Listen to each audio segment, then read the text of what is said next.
Hello, ഞാൻ നിങ്ങളുടെ അയനാമു. അപ്പോൾ നമ്മുടെ ചാനലിലേക്ക് എല്ലാ കൂട്ടുകാർക്കും സ്വാഗതം. ഞാനൊരു അടിപൊളി കഥയായിട്ടാണ് വന്നേക്കുന്നത്. ഏതാ കഥയെന്നല്ലേ നിങ്ങളെല്ലാവരും പാർട്ട് 3 ചോദിച്ചിട്ടുണ്ടായിരുന്നല്ലേ? ഏതാണെന്ന് ഓർക്കുന്നുണ്ടോ? മറ്റേ നമ്മുടെ ജിതേഷിൻ്റെയും ജിഷയുടെയും അടുത്തെന്താ സംഭവിച്ചെന്ന് എല്ലാവർക്കും കേൾക്കണ്ടേ? അപ്പോൾ കേട്ടാലോ? അങ്ങനെ കഥയൊക്കെ കേട്ട് ഇഷ്ടമാവുക ലൈക്ക് ആൻഡ് സബ്സ്ക്രൈബ് ചെയ്യാൻ കൂടെ മറക്കണ്ട. പിന്നെ ഇതിൻ്റെ ഒന്നും രണ്ടും ഭാഗങ്ങളൊക്കെ കേട്ടിട്ടുള്ളവർക്ക് കുറച്ചും കൂടി രസിക്കാൻ സാധിക്കുള്ളൂ കേട്ടോ. അപ്പോൾ അതിൻ്റെ ലിങ്ക് ഞാൻ താഴെ കൊടുക്കാം. കേട്ടിട്ട് വന്നിത് കേൾക്കുന്നതാണ് കുറച്ചും കൂടെ ബെറ്റർ എന്ന് എനിക്ക് തോന്നുന്നത്. അപ്പോൾ നമുക്ക് കഥയിലേക്ക് പോയാലോ? കട്ടിലിൽ ചാരിയിരുന്ന് ഉറങ്ങി ജിതേഷിനെ അനിയത്തി ജിഷയാണ് രാവിലെ വിളിച്ചുണർത്തിയത്. ഞാൻ ഉണർന്നു നോക്കുമ്പോൾ എനിക്ക് സ്ഥലകാല പോലും തന്നില്ലായിരുന്നു. അനിയത്തി ജിഷയാണ് മുന്നിൽ നിൽക്കുക. വേഷം ഇന്നലത്തേൽ തന്നെ, ഒരു ഹാഫ് പാൻറ്റും ബനിയനും. ഞാൻ വേഗം മേശപ്പുറത്തുനിന്ന ടൈം പീസിലേക്ക് നോക്കി. സമയം 6 കഴിഞ്ഞിരിക്കുന്നു. അവളോട് എന്ത് പറയണമെന്ന് തന്നെ എനിക്ക് നിശ്ചയമില്ല. ഇന്നലെ രാത്രി എന്തൊക്കെ അവിടെ നടന്നേ നിങ്ങൾ ഓർക്കുന്നുണ്ടോ? ഓർക്കുന്നുണ്ടാവൂല്ലേ? ഒരിക്കലും പ്രതീക്ഷിക്കാത്ത കാര്യങ്ങൾ തന്നെയായിരുന്നു അത്. സ്വന്തം അച്ഛൻ സ്വന്തം മകളായ, അതായത് എൻ്റെ കുഞ്ഞനുജത്തിയുടെ അതൊക്കെ കണ്ട് അതടിക്കുക, അതിന് അമ്മയും കൂട്ടിൽക്കുന്നു.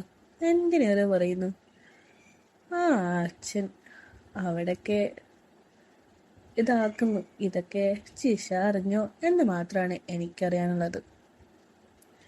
ഞാൻ നിസ്സഹായനായ മുഖത്തോടു കൂടി ജിഷയെ ഒന്ന് നോക്കി. അപ്പോൾ അവളുടെ മുഖത്ത് ചെറിയൊരു പുഞ്ചിരി ഉണ്ടായിരുന്നു. കാര്യത്തിന്റെ ഗൗരവം മനസ്സിലാക്കാതെയുള്ളൊരു പുഞ്ചിരിയാണോ എന്ന് ഞാൻ വീണ്ടും ഒന്ന് സംശയിച്ചു. അപ്പോഴാണ് അവൾ എൻ്റെ മുഖത്തേക്ക് നോക്കിയിട്ട് താഴെ കട്ടിലേക്ക് നോക്കിയത്. അപ്പോഴേക്കും ഞാൻ കട്ടിലേക്ക് നോക്കി. അപ്പോഴാ ഇന്നലെ നമ്മൾ കാണാനായി എടുത്തു കൊണ്ടുപോയ സീഡി കിടക്കുന്നത് ഞാൻ കണ്ടത്. ഞാനത് വേഗം പുതപ്പുകൊണ്ട് മറച്ചു വെച്ചിട്ട് കാര്യമൊന്നുമില്ല. ഈ സീഡിയേക്കാൾ വലിയതല്ലേ ഇന്നലെ ഇവിടെ നടന്നത്. ഞാൻ അവളോട് ചോദിച്ചു, നീ ഇന്നലെ എപ്പോഴാ ഉറങ്ങിയേ? അച്ഛനും അമ്മയും പോയ ശേഷം ഞാൻ ചേട്ടൻ്റെ റൂമിലേക്ക് വരാനിറങ്ങിയതാ. ഞാൻ കരുതി ചേട്ടൻ ഉറങ്ങിക്കാണുമെന്ന്. അപ്പോൾ അവർ പോകുന്നത് വരെ നീ ഉറങ്ങിയിട്ടില്ലല്ലേ? ഇല്ല ഏട്ടാ, എന്നെ അവർ ഉറക്കിയില്ലല്ലോ. അപ്പോ ഇന്നലെ അവിടെ നടന്നതൊക്കെ മോള് കണ്ടായിരുന്നോ? കുറച്ചൊക്കെ കണ്ടു. പിന്നെ ബാക്കി ചേട്ടൻ കണ്ടു കാണല്ലോ, അത് കൂടി കേൾക്കാനാ ഞാൻ വന്നേ. മോളുടെ ഹസ്ബൻഡ് അയച്ചത് മോൾ അറിഞ്ഞായിരുന്നോ? അതൊക്കെ ഞാൻ കണ്ടു. അച്ഛനല്ലേ അയച്ചേ? അത് പാതി അടച്ച കണ്ണുകൾ കണ്ട് ചെറുതായിട്ട് ഇങ്ങനെ കണ്ടു. അത് കഴിഞ്ഞ് മോൾ എന്തൊക്കെ ചെയ്തു എന്ന് കണ്ടായിരുന്നോ? എൻ്റെ പുറകിൽ എന്തോ ഈർപ്പമുള്ളത് എന്തോ വെച്ച് ഇതൊക്കെ ഞാനിങ്ങനെ അറിഞ്ഞായിരുന്നു. അപ്പോൾ അവളത് കണ്ടില്ല. ഞാനായിട്ട് പറഞ്ഞു കൊടുക്കണോ? പറഞ്ഞു കൊടുക്കാതെ എന്നിട്ടും കാര്യമൊന്നുമില്ല. എല്ലാവരും അറിയേണ്ടതെന്നല്ലേ. അച്ഛൻ്റെ തനി സ്വഭാവം അവളറിയട്ടെ. അറിഞ്ഞാലല്ലേ ആൾക്കും അതറിഞ്ഞു പെരുമാറാൻ കഴിയുള്ളൂ. എൻ്റെ ഉദ്ദേശം ശരിയാണെങ്കിൽ അച്ഛൻ സൗകര്യം കിട്ടിയാൽ ചെയ്യാനും മടിക്കില്ല. അതാ അമ്മ അറിഞ്ഞാലും പ്രതികരിക്കത്തുമില്ലല്ലോ. ആ സ്ഥിതിക്ക് ഇതൊക്കെ ജിഷ അറിഞ്ഞിരിക്കേണ്ടത് അത്യാവശ്യം തന്നെയാണ്. ഞാൻ അവളെ കാര്യങ്ങളെല്ലാം കുറഞ്ഞ വാക്കി തന്നെ പറഞ്ഞ് മനസ്സിലാക്കി കൊടുത്തു. ഇന്നലെ നടന്നതും ഇനി നടക്കാൻ സാധ്യതയുള്ളവയെ എല്ലാ കാര്യങ്ങളെക്കുറിച്ചും അവൾക്ക് ഞാൻ പറഞ്ഞു കൊടുത്തു. അപ്പൊ തന്നെ സമയം ഒരു 6:30 കഴിഞ്ഞിട്ടുണ്ടായിരുന്നു. അങ്ങനെ ഒന്നും അറിയാത്തതുപോലെ അമ്മ കിച്ചണിൽ നിന്ന് വിളിച്ചു കൊണ്ടുണ്ട്. എണീക്കണ്ടല്ലേ ജിഷ എന്നൊക്കെ പറഞ്ഞിട്ട്. അത് കേട്ട് ജിഷ മറുപടിയും പറയുന്നുണ്ട്, എണീറ്റു റെഡി ആവുക. അപ്പോൾ ബാക്കി വൈകുന്നേരം പറയാന്നും പറഞ്ഞ് അവൾ റൂമിലേക്ക് ഓടി. ഞാൻ കണ്ണും തിരികെ എണീറ്റ് ബാത്റൂമിലേക്കും കയറി. എല്ലാവരും റെഡിയായി ഡൈനിങ്ങിന് ചുറ്റും പ്രാതൽ കഴിക്കാനിരുന്നു. ഞാൻ അച്ഛൻ്റെ മുഖത്തേക്കൊന്ന് നോക്കി. എന്തൊരു മാന്യൻ! ഇന്നലെ ഇവിടെ നടന്നതൊന്നും പുള്ളി അറിഞ്ഞിട്ട് പോലും ഇല്ല. പാവം. പിന്നെ ഏതൊരു ഭാവ വ്യത്യാസമില്ലാതെ അമ്മയും ഇരിക്കുന്നുണ്ട്. ഓസ്കാർ കൊടുക്കണം രണ്ടിനും. അമ്മാതിരി അഭിനയം. അപ്പോഴാണ് അമ്മ പറഞ്ഞേ, എന്താടാ ആലോചിച്ചുകൊണ്ടിരിക്കുന്നത്? കഴിക്കുന്നില്ലേ? ഞാൻ പെട്ടെന്ന് ചിന്തയിൽ നിന്ന് ഉണർന്നു. പുട്ടും കടലക്കറിയും ചേർത്ത് ഒരു പിടിക്ക് മേടിച്ചു. അതിനിടയ്ക്ക് ഞാൻ അമ്മയെ ഒന്നും കൂടി ശ്രദ്ധിച്ചത്. അമ്മ ഈ പ്രായത്തിലും ഒരു ആറ്റം പീസ് തന്നെ. ഞാനിതിന് മുമ്പൊന്നും അമ്മയെ ആ കണ്ണൊന്നും നോക്കിയിട്ടില്ല. അതാ അറിയാതെ പോയത്. അപ്പോഴാ കറി തികയാത്തത് കൊണ്ട് പാത്രം എടുത്ത അമ്മ അടുക്കളയിലേക്ക് നടക്കുന്നത്. അപ്പോഴേക്കും ഞാൻ അമ്മയെ ഒന്നും കൂടി ശ്രദ്ധിച്ചു നോക്കി. പൊക്കിലൊക്കെ താത്തിട്ട് സാരിയൊക്കെ എടുത്തേക്കുന്നത്. സാരിക്കിടയിൽ കൂടി അത് നല്ലോണം കാണുകയും ചെയ്യാം. പിന്നെ പുറവും നല്ലോണം ഉണ്ട്. നല്ല ഇതായിരിക്കുമല്ലേ. അതല്ലേ സ്വന്തം മോളെ തന്നെ അതിന് വേണ്ടിയിട്ട് ഉപയോഗിക്കുന്നത്. ഇനി ഇവർക്കും അച്ഛനറിയാത്ത വല്ല ജാരൻ ഉണ്ടാവുമോ എന്നൊക്കെ എനിക്ക് സംശയം വന്നിട്ടുണ്ടായിരുന്നു. അപ്പോൾ അങ്ങനെ പ്രാതലൊക്കെ കഴിഞ്ഞ് എല്ലാവരും ഓരോ വഴിക്ക് പിരിഞ്ഞു. കോളേജിൽ ചെന്നിട്ടും എനിക്കിത് തന്നെയായിരുന്നു ചിന്ത. എത്രയും വേഗം വീടെത്തിയാൽ മതിയെന്നായി. ഞാനൊരു പീരീഡ് മുമ്പ് തന്നെ ക്ലാസ്സും കട്ട് ചെയ്ത് വീട്ടിലേക്ക് പോയി. അപ്പോഴാണ് ഞാൻ ചിന്തിച്ചത്, എന്നാലും ജിഷ എത്തില്ലല്ലോ, അവളില്ലാതെ ഞാനിവിടെ ചെന്നിരുന്നിട്ട് കാര്യമൊന്നുമില്ലല്ലോ. ഇനി ഏതായാലും ഇറങ്ങി, ഇനി വീട്ടിലേക്ക് തന്നെ പോകാം. അങ്ങനെ വീടെത്തപ്പോൾ വാതിൽ തുറന്നു കിടക്കുക. ചാടി അകത്തേക്ക് കയറി നോക്കിയതും ജിഷ സെറ്റിയിലിരിക്കുക. എന്തു പറ്റി, ഞാൻ നേരത്തെ വരാമെന്ന് ഞാൻ അവളോട് ചോദിച്ചു. എനിക്ക് അവിടെ ഇരുന്നിട്ടൊരു മൂഡില്ലാത്ത പോലെ, അതുകൊണ്ട് ഞാനൊരു പീരീഡ് മുന്നേ ഇറങ്ങി. അതേതായാലും നന്നായി. എനിക്കും കോളേജിൽ നിൽക്കാൻ ഒരു മൂഡില്ലായിരുന്നു. അതാ ഞാൻ നേരത്തേക്ക് പോകുന്നത്. ചേട്ടൻ സീഡ് തിരിച്ചു കൊടുത്തോ? നോക്കിയിട്ട് കണ്ടില്ല. കൊച്ചു കള്ളി, ചുമ്മാതല്ല നേരത്തെ പോന്നെ. നീ അതിലെവിടെയാ നോക്കിയേ? ഞാൻ ചേട്ടൻ്റെ ഷെൽഫ് മുഴുവൻ അരിച്ചു തുടങ്ങി, പക്ഷെ എന്നിട്ട് കിട്ടിയൊന്നുമില്ല, കാണുന്നില്ലെന്നേ. അപ്പോൾ ഒറ്റയ്ക്കിരുന്ന് കാണാനായിരുന്നില്ലേ പ്ലാൻ? എടി, എന്നാൽ രാവിലെ തന്നെ എന്നോട് ചോദിക്കണ്ടായിരുന്നു. ഞാനത് ഷെൽഫിലല്ല വെച്ചിരിക്കുന്നത്, കട്ടിൻ്റെ ബെഡ് കഴിയില്ല. ഓ കഷ്ടം തന്നെ ചേട്ടാ. നോക്കി നോക്കി തലവേദന എടുത്തിട്ടാണ് ഞാനിവിടെ വന്നിരുന്നത്. ഓ എന്നാലേ എൻ്റെ പൊന്നനുജത്തിപ്പോയി ഡ്രസ്സൊക്കെ മാറി മുഖവും കൈയും കാലും ഒക്കെ കഴുകി ഫ്രഷായിട്ട് വന്നേ. അപ്പോഴേക്കും ഞാനും പോയി ഒന്ന് ഫ്രഷായിട്ട് വരാം. ഇതും പറഞ്ഞ് ഞങ്ങൾ രണ്ടുപേരും അവരവരുടെ മുറിയിലേക്ക് പോയി.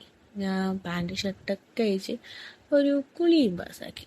ഒരു ഒറ്റമുണ്ടും ഒരു പഴയ ടീഷർട്ട് ഇട്ട് മനപ്പൂർവ്വം തന്നെ അതിടാതെ സീഡിയും കയ്യിലെടുത്ത് ഉള്ളിലേക്ക് ചെന്നു. ആ സമയം ജിഷയും എത്തിക്കഴിഞ്ഞിരുന്നു. അവളും തലേ ദിവസം ഇട്ട അതേ വേഷം തന്നെ, അതേ ഷോൺസും അതേ ബനിയനും. പക്ഷേ ഇന്നത് ഇട്ടിട്ടുണ്ടെന്നാണ് തോന്നുന്നത്. കാരണം അതൊന്നും അനങ്ങുന്നില്ല. സൂക്ഷിച്ചു നോക്കാൻ ഒരു ചമ്മൽ. എന്നാൽ ഒന്ന് രണ്ട് തവണ ഞാനൊന്ന് പാളി നോക്കി. ഉറപ്പൻ അതിട്ടിട്ടുണ്ട്. ഞാൻ അവളോട് ഒന്ന് രണ്ട് കുശലങ്ങൾ ചോദിച്ചു. ഇന്ന് സവിത വന്നില്ലായിരുന്നോ മോളെ? ചോദിച്ചു. വന്നല്ലോ. ഞങ്ങൾ ഒത്തിരി നേരം കാര്യങ്ങൾ പറയുകയും ചെയ്തു. ഇന്നലത്തെ സംഭവങ്ങളൊക്കെ നീ സവിതയോട് പറഞ്ഞു? ആ പറഞ്ഞു കേട്ടാ. അയ്യോ അത് വേണ്ടായിരുന്നു. അതിനെന്താ, അവളെൻ്റെ ബെസ്റ്റ് ഫ്രണ്ട് അല്ലേ? എല്ലാം പറഞ്ഞോ? രാത്രിയില് അച്ഛൻ്റെ പരാക്രമവും പറഞ്ഞോ? അതും പറഞ്ഞു കേട്ടാ. അത് കേട്ടപ്പോൾ ആള് പറയുക ഈ ഭാഗ്യവതിയാണെന്ന്. അത്രേ പറഞ്ഞുള്ളോ? വീണ്ടും പറഞ്ഞു, ഞാനായിരുന്നെങ്കിൽ അച്ഛനെ വിളിച്ചൊരു ഇത് നടത്തിയേനേന്ന്. നീ ഒരു മണ്ടി പെണ്ണേനെന്ന് പറഞ്ഞെന്നെ കളിയാക്കുകയും ചെയ്തു. ഓഹോ, പിന്നെ വേറൊന്നും പറഞ്ഞില്ലേ അവള്? വേറെയും പറഞ്ഞു. വീട്ടിൽ 2 മുതലേയും വെച്ചിട്ടാണോടി നീ ഇങ്ങനെ പട്ടിണി കിടക്കുന്നേന്ന്. അവളുടെ വീട്ടിലാരൊക്കെ ഉണ്ട്? അവൾ ഒറ്റ മോളാ, അവളുടെ അച്ഛൻ ഗൾഫിലാ. അവള് പറഞ്ഞതുപോലെയൊക്കെ ചെയ്യുന്നത് തെറ്റല്ലേ ചേട്ടാ? ഇതിലിപ്പോൾ ശരിയും തെറ്റൊന്നുമില്ല. കണ്ടില്ലേ, അച്ഛനെന്നല്ലേ നിന്നോട് കാണിച്ചത്. ഇത് നമ്മൾ പ്രതീക്ഷിച്ചായിരുന്നോ? അല്ലല്ലോ. ഇതും പറഞ്ഞിട്ട് ഞാൻ CD പ്ലെയറിലിട്ട് ഓണാക്കി. എന്നിട്ട് ഞാൻ വീണ്ടും ചോദിച്ചു, നിനക്കിപ്പോൾ ഇതേക്കുറിച്ചൊക്കെ വ്യക്തമായിട്ട് ധാരണ ആയി കാണുമല്ലോ?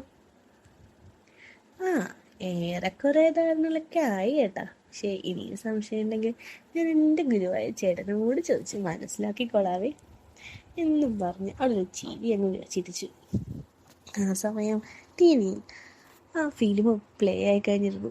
ഒരു 30 വയസ്സ് പ്രായം വരുന്ന ഒരാണും പെണ്ണും കൈകോർത്ത് പിടിച്ചുകൊണ്ട് ഒരു റിസോർട്ടിലൂടെ നടന്നു പോവാ. അവർ നടന്ന് ചെന്ന് ഒരു ഹട്ടിലേക്ക് കയറിയ ശേഷം അതിൽ ടപ്പനെ ക്ലോസ് ചെയ്യണം. ആ സമയം ഞാൻ ജിഷയെന്ന് നോക്കി. ഞാനിരിക്കുന്ന സെറ്റിയുടെ അങ്ങേയറ്റത്തായിട്ടാണ് ആളിരിക്കുന്നത്. അവൾ ആദ്യമായിട്ട് കാണുന്നത് കൊണ്ട് TV തന്നെ തുറച്ച് നോക്കിക്കൊണ്ടിരിക്കുക. ഞാൻ വീണ്ടും TV നോക്കി. അപ്പോഴേക്കും ക്യാമറ റൂമിനകത്തെത്തിയിരുന്നു. അവള് സ്യൂട്ട് റൂമിലെ കട്ടിലരികത്തെ നിന്നുകൊണ്ട് കെട്ടിപ്പിടിക്കുന്നു. പിന്നെ അതൊക്കെ തന്നെ. ഒരു 3-4 മിനിറ്റ് അതെങ്ങനെ നീണ്ടു നിന്നു. ആദ്യം അത്, പിന്നെ ലത്, പിന്നെ മറ്റത്, എന്നിട്ട് ഇങ്ങനെ ആർത്തിയോടെ അത് തന്നെ. ഇങ്ങനെ അത് നടക്കുന്നതിനിടയിൽ തന്നെ അവൻ അവളുടെ ഷർട്ടിൻ്റെ ഇതൊക്കെ ഇങ്ങനെ ഓരോന്നിട്ട് ഊരിയെടുക്കുക. എന്നിട്ട് ഇത്രയും കണ്ടപ്പോൾ തന്നെ എൻ്റെത് ഓടക്കുഴലൊക്കെ ഒക്കെ ആയിട്ടോ. ഞാൻ അതിലൊന്ന് ഞാനടിക്കൊണ്ട് ജിഷയെ നോക്കി. ഞാൻ നോക്കുന്ന കണ്ടപ്പോൾ അവൾ എന്നെ നോക്കിയെന്ന് ചിരിച്ചു. ആ ചിരിയിലറിയാം അവൾക്കിത് കാണാൻ നല്ല താല്പര്യമാണെന്ന്. ഇന്നലെ വരെ ഉണ്ടായിരുന്ന എല്ലാ കുറ്റബോധങ്ങളും എനിക്ക് നഷ്ടപ്പെട്ടു. അച്ഛൻ്റെയും അമ്മയുടെയും പ്രവൃത്തിയിലൂടെ അതങ്ങ് തീരെ ഇല്ലാണ്ടായി. അതുകൊണ്ടിപ്പോൾ എന്താ, നല്ല ധൈര്യമുണ്ട്. അങ്ങനെ ഇതൊക്കെ ആലോചിച്ചിരിക്കുന്നതിനിടയിൽ ഞാൻ വീണ്ടും തിരിഞ്ഞ് ടി വി നോക്കി. അപ്പോൾ അവർ രണ്ടുപേരും ഒന്നും ലണ്ടിക്ക. അവനാണെങ്കിൽ കട്ടിൽ ഇതാക്കിക്കൊണ്ട് ഇതൊക്കെ തന്നെ. അങ്ങനെ ഇതൊക്കെ കണ്ടതും ഞാൻ വീണ്ടും ജിഷയെ നോക്കി. അപ്പോൾ ജിഷയാണെങ്കിൽ അവരിങ്ങനെ കൈ കൊണ്ടൊക്കെ തടവുന്നുണ്ടായിരുന്നു. ഞാൻ കണ്ടതും പെട്ടെന്നാള് കൈകളൊക്കെ അങ്ങ് മാറ്റിക്കളഞ്ഞു. അപ്പോഴേക്കും ഞാൻ പറഞ്ഞു, സാരല്ല, നീ എന്താണ് ചെയ്തിട്ടുണ്ടെന്നൊക്കെ കണ്ടു, അത് തന്നെ തുടർന്നോ. ചേട്ടാ, എനിക്ക് അവിടെ ഒരു തരിപ്പോലൊക്കെ തോന്നി, അതാ ഞാൻ. അത് സാരല്ല മോളൂ, ഇതൊക്കെ കാണുമ്പോൾ എല്ലാവർക്കും ഇവിടെ തരിപ്പുണ്ടാവും, അത് സാരല്ല. അപ്പോൾ ചേട്ടനുണ്ടല്ലേ? യാ അതെ, എനിക്കവിടെ വല്ലാത്തതുണ്ട്. ആ സമയം ജിഷ വീണ്ടും ടി വിയിലേക്ക് നോക്കിയിട്ട് ചോദിക്കുക, ഇതുപോലെയാണോ ചേട്ടാ അച്ഛൻ ഇന്നലെ എൻ്റെ ഇതാക്കി? അതിന് അമ്മ സമ്മതിച്ചില്ലല്ലോ, പുറമേ ഇതാക്കിയപ്പോൾ തന്നെ അത് ഇതാക്കിയില്ലേ അച്ഛൻ. അപ്പോൾ ആ സമയം ടി വിയിൽ അതിങ്ങനെ തിന്നെയായിരുന്നു. സുഖം കണ്ടിട്ടാണെങ്കിൽ ഓരോ ഇതും. അപ്പോൾ ജിഷ വീണ്ടും ചോദിക്കുക, ഇത് ഇതാക്കുമ്പോൾ പെണ്ണുങ്ങൾക്ക് എന്താ എത്രയും സുഖം കിട്ടുന്നേ? പിന്നെ അല്ലേ, അതിൻ്റെ പ്രധാന ഐറ്റം എന്ന് പറയുന്നത് തന്നെ ഈ സംഭവം കേട്ടോ. അത് ഇതാക്കുമ്പോൾ അപ്പോൾ അറപ്പ് തോന്നാറില്ല എനിക്ക്? പെണ്ണിന് കിട്ടുന്ന സുഖം പോലെ തന്നെ ആണുങ്ങൾക്ക് കിട്ടും അത്രേ, അതാ ഇതിൻ്റെ പ്രത്യേകത.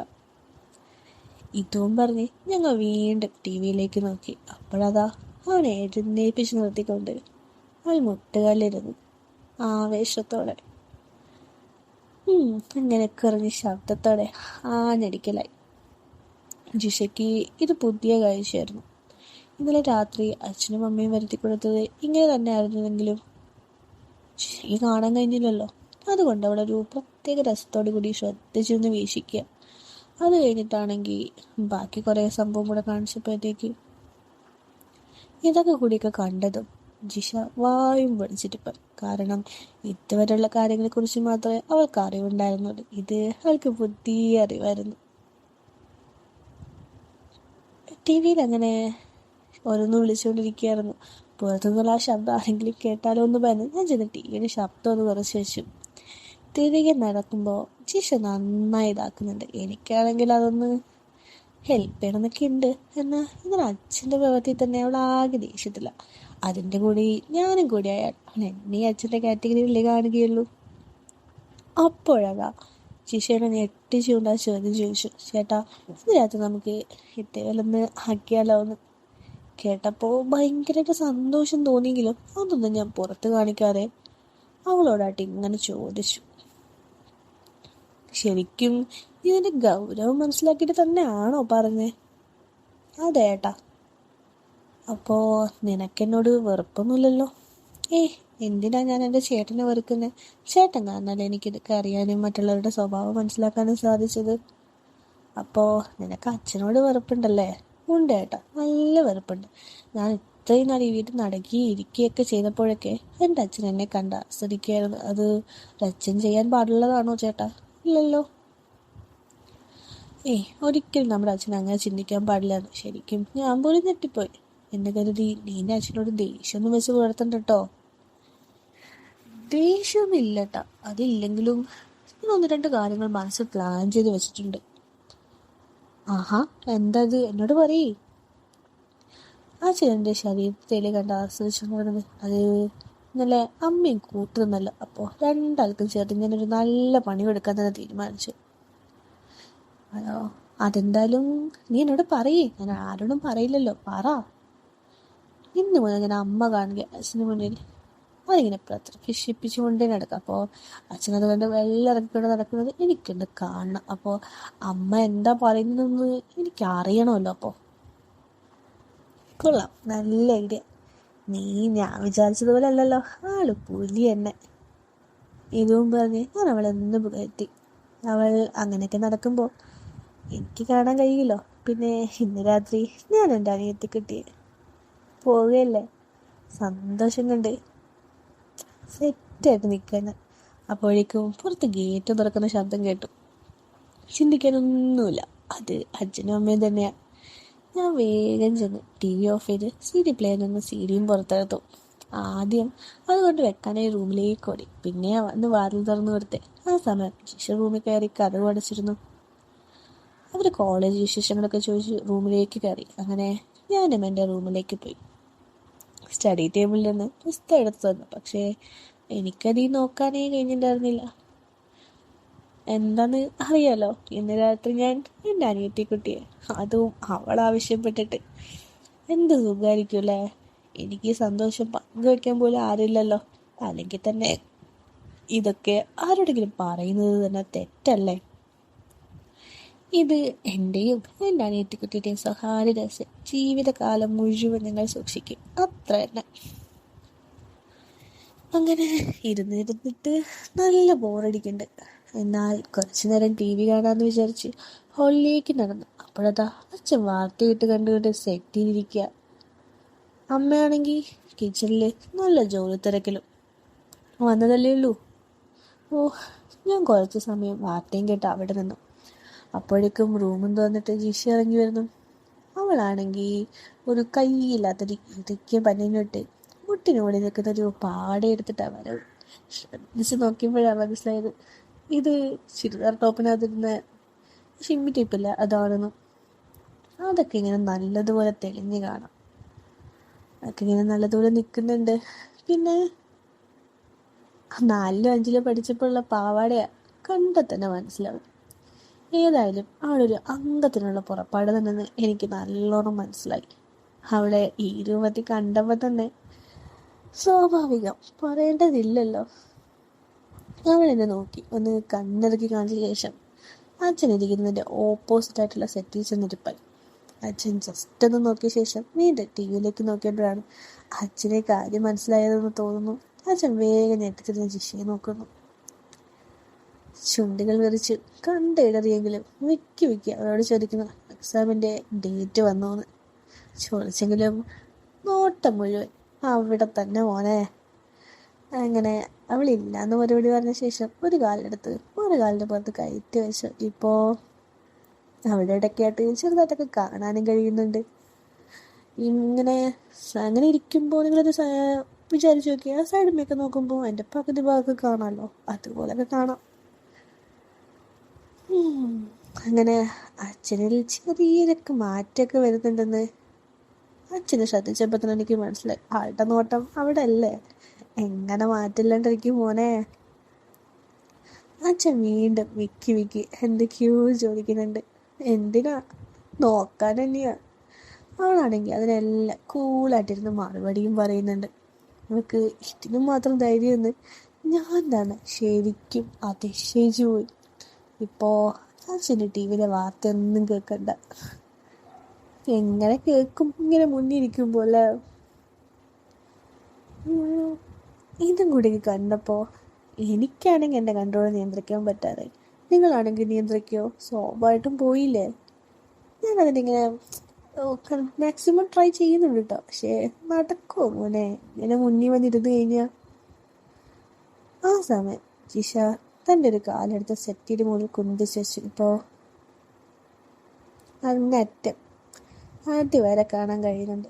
ആ സമയമാണെങ്കിൽ അച്ഛൻ കാലുകൾക്കിടയിലേക്ക് സസൂക്ഷ്മം നോക്കുന്നുണ്ട്. പക്ഷേ അതിങ്ങനെ ചേർത്തിട്ടില്ല വെച്ചേക്കുന്നത്, അതുകൊണ്ട് ആടങ്ങനെ കാണാനൊന്നും കഴിയുന്നില്ല.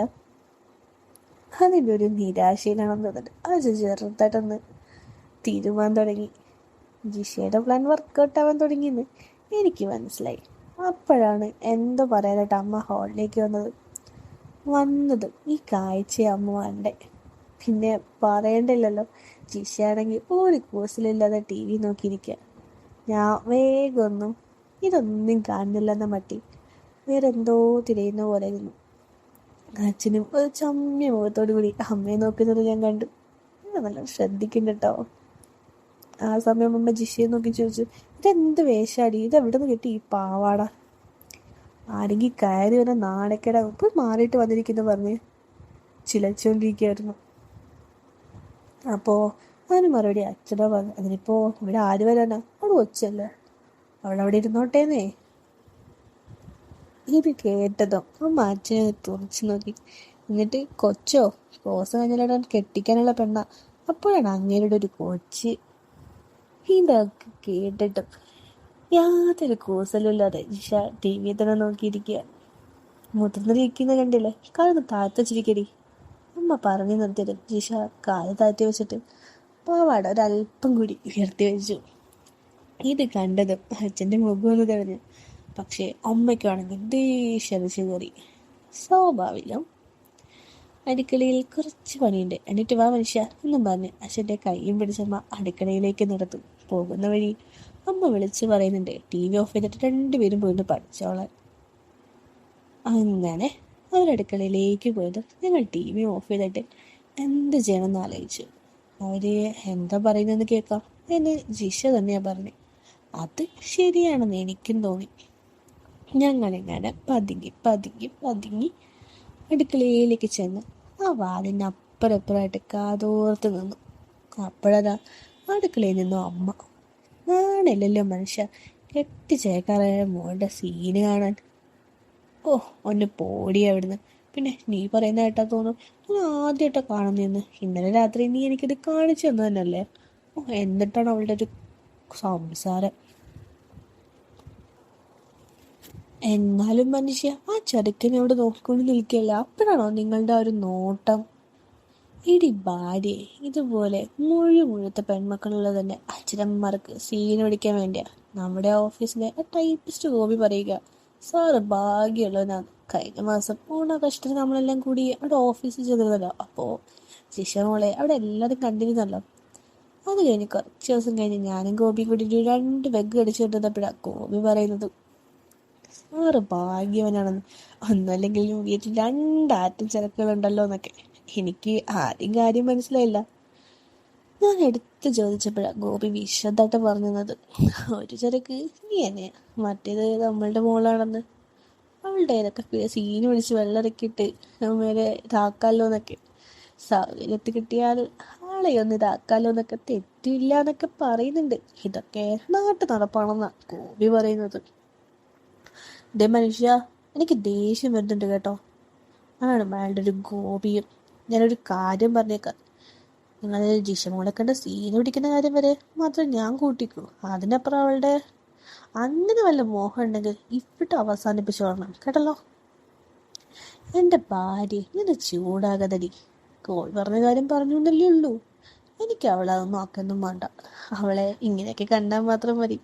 പിന്നെ ഇടയ്ക്കിടയ്ക്ക് ഇന്നടത്തെ പോലെ ചെറുതായിട്ടൊന്ന്, അത്ര മാത്രം. ഇന്നലെ നിങ്ങൾ ജിഷമോളെ ഇതാക്കി പിടിച്ചപ്പോൾ ശരിക്കും ഞാനൊന്ന് പിടിച്ചു കേട്ടോ. അവളോട് നടന്നിരുന്നെങ്കിൽ എന്തായാലും അവസ്ഥ തീർന്നില്ലേ. ജീവിച്ചു എന്നിട്ട് കാര്യമുണ്ടോ? അവൾ ഉറങ്ങിയ പിന്നെ ചത്താനെ. അതുകൊണ്ട് നീ അതി പേടിക്കണ്ട. നമുക്ക് ഇന്ന് രാത്രി പോടിക്കണം. ഞാനാണെങ്കിൽ സീനൊക്കെ കണ്ടിട്ട് നല്ലതുപോലെ നിൽക്കാം. നീ ഇവിടെ ഒന്ന് പിടിച്ചു നോക്കിക്കേ. അവിടെ പിള്ളേരുണ്ടേ, അവര് റൂമിൽ നിന്ന് പഠിക്കല്ലേ, അവിടെ കുത്തിയിരുന്നിട്ട് അത് തന്നെ. ഇത് കേട്ടത് ഞാൻ ജിഷയും കൂടി ഒന്നാഞ്ഞകത്തേക്ക് നോക്കി. അപ്പോഴതാ അമ്മ കുത്തിയിരുന്ന്. അങ്ങനെ കുറേ സമയം എന്നിട്ട് പറഞ്ഞു ബാക്കി രാത്രി തരാവേന്ന്. ഇത് കേട്ടതും ഞങ്ങൾ 2 കൂടി ഒറ്റ ഓട്ടം റൂമിലേക്ക് കയറി. ഞാൻ സ്റ്റഡി ടേബിളിൽ നിന്നു. അപ്പോൾ ജിഷ ഒരു ബുക്ക് എൻ്റെ ടേബിളിൽ തന്നെ വന്നിരുന്നു. ഇടയ്ക്കൊക്കെ പതിവുള്ളത് തന്നെയാണ്. അവൾക്ക് എന്തെങ്കിലും സംശയം ഉണ്ടെങ്കിൽ അവളെ ഇവിടെ വന്നിരുന്ന് പഠിക്കാറുണ്ട്. അവളാണെങ്കിൽ വേഷമൊന്നും മാറിയിട്ടില്ല, അതേ വേഷം തന്നെയാണ്. എൻ്റെ അടുത്തായിട്ട് വന്നിട്ട് ഒരു ചെയറും പിടിച്ചങ്ങിരുന്നു. നോക്കുമ്പോൾ നിനക്കാണ്, എനിക്കാണെങ്കിൽ അതുമേലൊക്കെ ഒന്ന് തൊടണം എന്നൊക്കെ ഉണ്ട്. ഞാൻ പുസ്തകം ഒരു കൈ പിടിച്ചിട്ട് പിന്നെ ഒന്ന് ധൈര്യമൊക്കെ സംഭരിച്ചുകൊണ്ട് ഒരു കൈ അവിടെ കിണങ്ങ് വെച്ചു. ഞാൻ നോക്കിയപ്പോൾ പ്രത്യേകിച്ച് ഒരു മാറ്റമൊക്കെ ഉണ്ടായില്ല. അവള് ടെക്സ്റ്റ് ബുക്കിൽ തന്നെ നോക്കിയിരിക്കുക. ഇത്രയൊക്കെ കാണുകയും കേൾക്കുകയൊക്കെ ചെയ്തതല്ലേ ജിഷ, അതുകൊണ്ട് ഇനി അവളിൽ നിന്നും ഒരു നെഗറ്റീവ് പ്രതികരണം ഉണ്ടാവില്ലെന്ന് ഉറപ്പിൽ തന്നെ ഞാൻ പയ്യെ ഇങ്ങനെ അവിടോട്ടിങ്ങോട്ടൊക്കെ ഓടിക്കാൻ തുടങ്ങി. അപ്പോൾ അവൾ ചെറിയൊരു ചലനമൊക്കെ ഞാൻ ശ്രദ്ധിച്ചു. എന്നിട്ട് ഞാൻ എൻ്റേത് പാവാട അവിടെ ഇവിടെ, എന്നിട്ട് വിരലുകൾ അത് തന്നെ, ഞാനതിനിടയിലൂടെ അത് തന്നെ ഇങ്ങനെ ലക്ഷ്യമാക്കി യാത്രയാക്കിയെങ്കിലും അത് ചെന്ന് നിന്നത് അവിടെ പുറമെയാണ്. ഇറക്കം നന്നേ കുറഞ്ഞതാണെങ്കിലും അതുകൊണ്ട് അത് ഇട്ടേക്കണമെന്ന് എനിക്ക് മനസ്സിലായി. നനഞ്ഞിട്ടുണ്ട്. അപ്പോൾ ഞാനിങ്ങനെയൊക്കെ ഇതാക്കുമ്പോൾ ഒരു ഞരക്കൊക്കെ ഉണ്ടായി. ആ സമയമാണെന്നുണ്ടെങ്കിൽ നിങ്ങളുടെ അവസ്ഥ എന്തായിരിക്കും നിങ്ങളൊന്ന് ചിന്തിച്ച് നോക്കിയേ. അതുപോലെ ആയിരിക്കൂലേ നമ്മുടെ കഥാനായകനും സെറ്റായി നിൽക്കുക. പിന്നെ ആള് വേറെ ഒന്നുമില്ല, ആലോചിച്ചില്ല, വിചാരിച്ചില്ല, മറുകയിലെ പുസ്തകം താഴെയിട്ടു. എന്നിട്ട് ജിഷയുടെ കൈകളൊക്കെ ഇങ്ങനെ പിടിച്ചു ആളുടെ ഇതൊക്കെ അങ്ങോട്ട് ഇതാക്കി. അപ്പോൾ ആൾക്ക് വല്ലാത്തൊരു സുഖം ഇതാക്കി. ആളിലാണെങ്കിൽ ഒരു ഞെട്ടലുണ്ടായി. ആദ്യമായിട്ട് എൻ്റെതിനെ ഒരാളെ കൊണ്ട് ഇതാക്കല്ലേ, അപ്പോൾ അതുമായിട്ട് ഒരു പെണ്ണിൻ്റെയും ഇതാ ആസ്വദിക്കല്ലേ. അപ്പോൾ ആ ഒരു അനുഭവം വേറെ തന്നെ ആയിരിക്കുമല്ലേ. എന്താ നിങ്ങളുടെ അഭിപ്രായം? ഞാനങ്ങനെ ജിഷയുടെ കവലൊരു മുത്തം കൊടുത്തു. തിരിച്ചവിടെ എനിക്കും.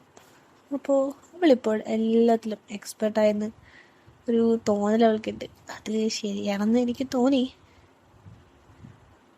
പിന്നെ ചെറിയ ചെറിയ കലാപരിപാടികൾ ഞാനവിടെ നടത്തി. ഞാനാണെങ്കിൽ ആദ്യമായിട്ടാട്ടോ, അതും ഒട്ടുടയാത്തൊരിതിനെ. എനിക്കാണെങ്കിൽ എന്ത് ചെയ്യണം, എവിടെ നിന്ന് തുടങ്ങണം എന്നൊക്കെ കൺഫ്യൂഷനാണ്. ഞാൻ പിന്നെ ഒന്നും നോക്കിയില്ല മോനെ. വീണ്ടും കലാപരിപാടി തുടങ്ങി. ശരിക്കും പറഞ്ഞാൽ ഏകദേശം ഒന്ന് ഇതാക്കിയപ്പോഴാണ് എനിക്ക് സ്ഥലകാല ബോധം വന്നത്. മുറിയുടെ കഥകൾ അടച്ചിട്ടില്ല. ഞാൻ ജിഷയെ വേഗം വേർപ്പെടുത്തി വാതിലിലേക്ക് നോക്കി. അപ്പോൾ ജിഷയും വാതിലടച്ചിട്ടില്ലെന്ന കാര്യം ഓർത്തത്. നമുക്ക് ബാക്കി പിന്നെ ആവാന്ന് ഞാൻ പറഞ്ഞു. എങ്കിലും നമ്മൾ രണ്ടാൾക്കും അവിടെ നിന്ന് പിരിയാൻ മനസ്സ് വന്നില്ല. പിന്നെ ഇങ്ങനൊരു സാഹചര്യത്തിൽ ആരാണെങ്കിലും പകുതിക്ക് വിടാൻ തോന്നുമോ? ഇല്ലല്ലോ. എന്നിട്ട് വീണ്ടും തന്നിട്ടൊക്കെ ഹാളിലേക്ക് ഇങ്ങ് പോയി. എനിക്കാണെങ്കിൽ പാതി അതിൻ്റെ ഒരു അസ്വസ്ഥത സ്വാഭാവികമല്ലേ. ഞാനങ്ങനെ ഇരിക്കുക, ഒരു വല്ലാത്ത മത്ത് പിടിപ്പിച്ചൊരു അവസ്ഥ. അപ്പോഴേക്കും ആഹാരം കഴിക്കാനുള്ള അമ്മയുടെ വിളി വന്നു. രാത്രിയുടെ കാര്യം അതൊക്കെ ആലോചിച്ചുകൊണ്ട് ഞാനിങ്ങനെ ഡൈനിങ് ടേബിളിലേക്ക് നടന്നു. ജിഷയെ കാണാനില്ല. അവളിനി അച്ഛനെ കൊതിപ്പിക്കാൻ വേണ്ടി എന്ത് വേഷം കിട്ടിയാണോ വരുന്നതെന്നറിയില്ല. ഞാൻ അതു നോക്കി അവിടെ തന്നെ അങ്ങനെ ഇരിക്കുന്നു. അപ്പോൾ നമ്മുടെ കഥ ഇവിടെ തീരെയാണ് കേട്ടോ. പിന്നെ നിങ്ങൾക്ക് അറിയണ്ടേ ജിഷ എൻ്റെ ധരിച്ചിട്ടായിരിക്കും വന്നിട്ടുണ്ടാവുക. രാത്രി എന്തെങ്കിലും സംഭവിക്കുമായിരിക്കില്ലേ. അപ്പോൾ നിങ്ങൾക്ക് എന്താ തോന്നിയെന്ന് കമൻറ്റിൽ പറയണേ. പിന്നെ ഇതിൻ്റെ അടുത്ത ഭാഗമായിട്ട് വേഗം തന്നെ കാണാവേ. അതുവരെ ബൈ.